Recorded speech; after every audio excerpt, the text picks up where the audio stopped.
craft and ingenuity of a mastersmith to wield the hammer. Encoded as software. Virtual creativity made real. Gaia's already learning. In simulation, she's doing some very creative things with fractal assembly and animal morphologies. Her designs aren't about to win the Liam Prize anytime soon, but hey, everyone has to start somewhere. So, yes, time to get started. Let's do this. I don't get it. Which part? It's a little technical in places. If Gaia was designed to save life, why would the robots it makes attack people? Perhaps it loves some forms of life more than others. The derangement. The machines weren't always so angry. True. Mostly they were docile until 10, 15 years ago. For years, Hephaestus has been forcing cauldrons to make aggressive machines. I've seen it myself, in the cauldrons. Stalkers, Ravagers, the Thunderjaw. How could it do that? And why? Why indeed?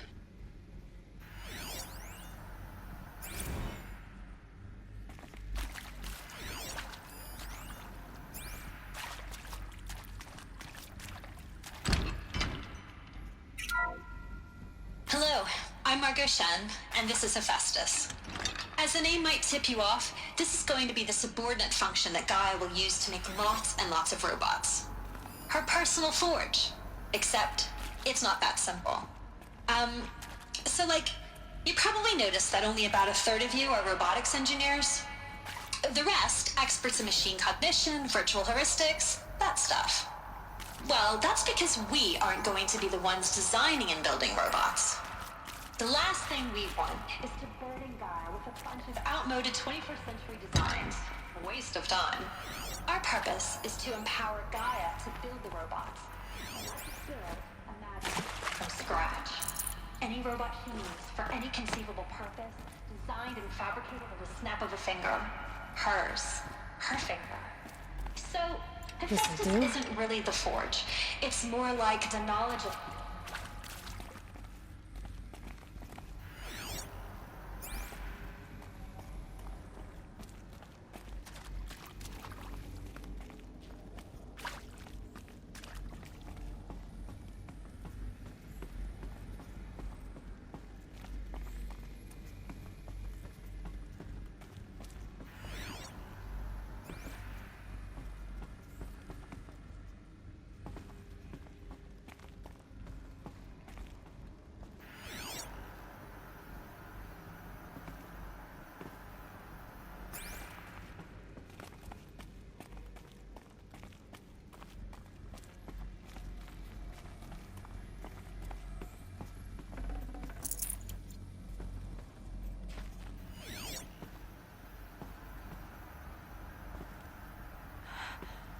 I think this is it.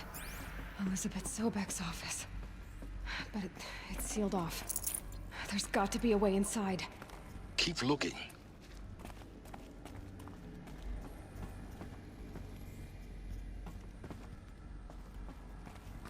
More Eclipse. Careful now.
Welcome to Apollo, the collective memory of the human species and the wellspring of knowledge for future generations.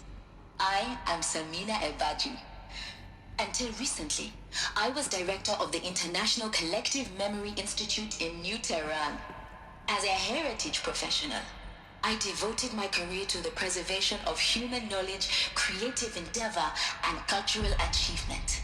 Apollo is, therefore, the ultimate embodiment of a lifelong passion, albeit under the very worst circumstances imaginable. The challenges before us are immense. Specifically, we will have to design and implement 4 major initiatives simultaneously. First, the construction of data repositories in cradle facilities around the world ensuring redundancy. Second, the collection and processing of a projected 180 million discrete data entries. 42 zettabytes of data in Mandarin, English, Spanish, and Arabic.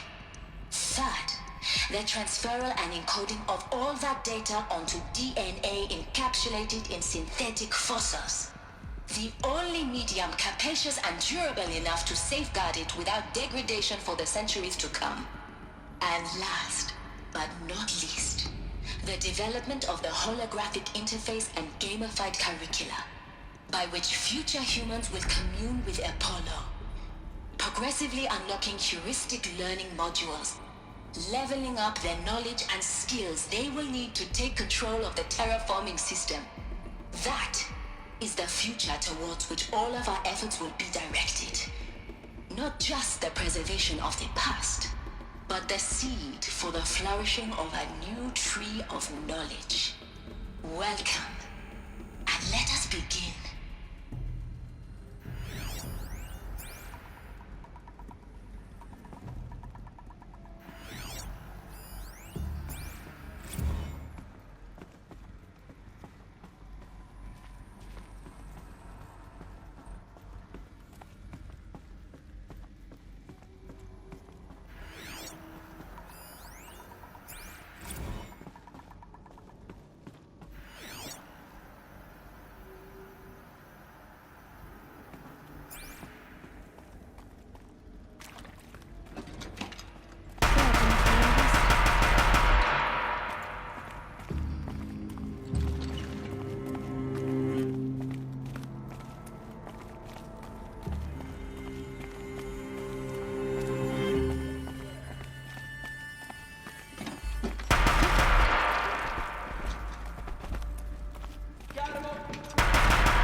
Look around. See if anything is left.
Dr. Sobek, please archive this testimonial in Apollo.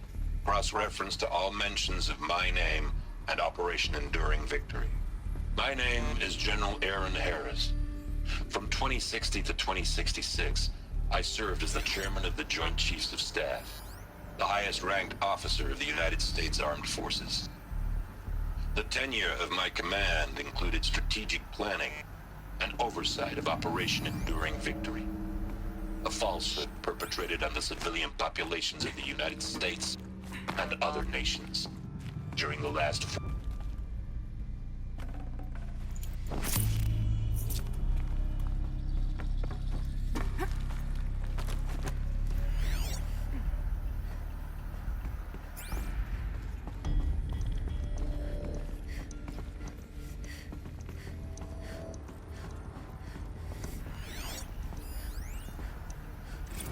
Dr. Sobek, please archive this testimonial in Apollo.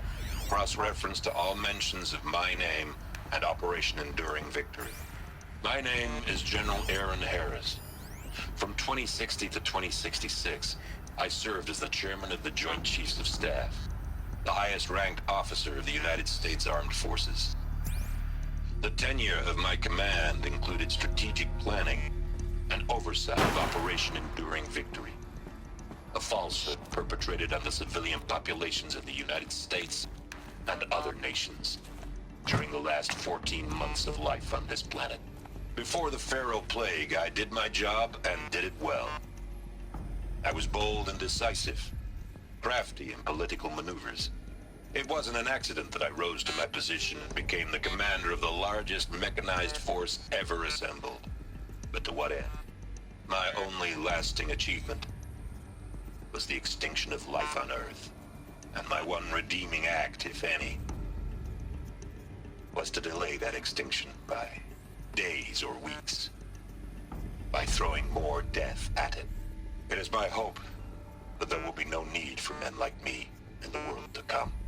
If you are one of the people of that future world listening to this message, please know that I am sorry and that I wish you well. Sincerely, Aaron Harris.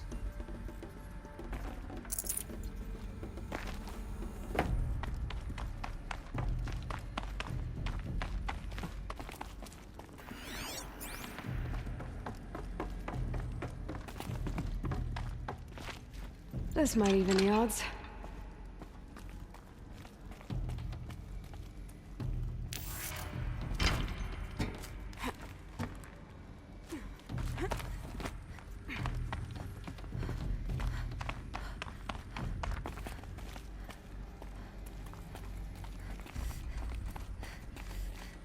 Welcome to Hades, Zero Dawn's extinction failsafe protocol, the ultimate killer app.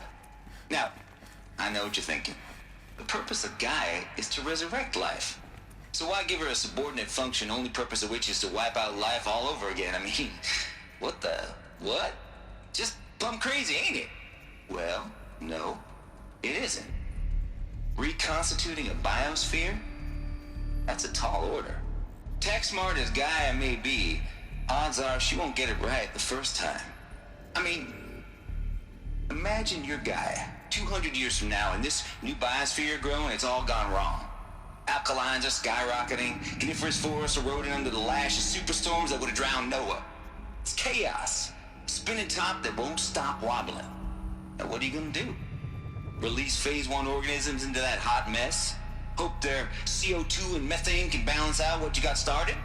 Hell no. What you're gonna do, Gaia, is step aside while Hades takes over and does what you're just too darn nurturing and life-loving to do, which is burn that misbegotten mess of a biosphere to the ground so Gaia can start over. Okay, not burn, more like reverse terraforming operations and suffocate it. But you get the idea. Hades takes the biosphere back to zero. Square one, blank slate. And then, only then, does it hand the steering wheel back to Gaia and say, try again, old girl. And better this time, or we'll have to do this again. That's Hades. It's pretty badass when you think about it. Extinction on demand. Death on speed dial. All for the greater good, of course, but still, kind of metal. So welcome to Hades. Welcome to the void. Okay, so if that's the original purpose of Hades, why does it want me extinct? We need more data. And how does it end up in the wreckage of a Pharaoh Titan, getting worshipped by the Eclipse like some kind of god? I'm learning as you are, Aloy. Keep searching.